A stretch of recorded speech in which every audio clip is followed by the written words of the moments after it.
guys, good morning. So andito ako ngayon guys sa Burabon, Laram Samar guys. Pumunta ko sa bahay ng pinsan ko dahil gusto ko makita yung kalagayan ng anak nila guys, dahil sobrang nakakawa ko talaga sila, saka mahirap lang, walang mapapagamot guys. So ayan guys, pasok tayo sa bahay nila at makikita natin yung loob. Pasok tayo guys, samahan niyo ako papasok at para makita natin yung baby nila kung anong kalagayan. Ayan guys.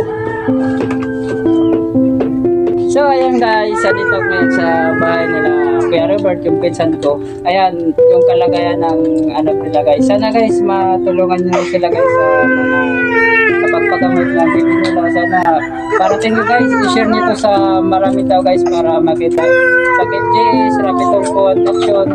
At iba pa guys, sana tulungan nyo sila guys na papagamot nila ang baby nila guys. Ayan.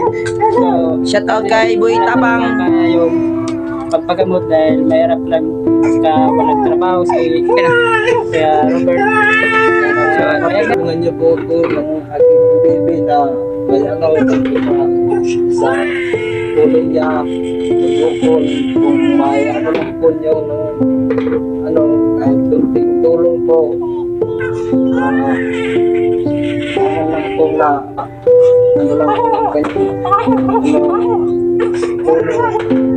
Sana po tulungan niyo po ako na sa akin.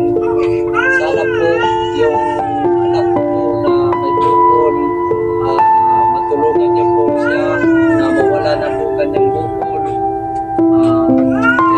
Kailangan po talaga kasi yung ano po na yung mga ano po na hindi po namin makakabili ng gamot kasi po mahirap lang po kami, ano lang po kami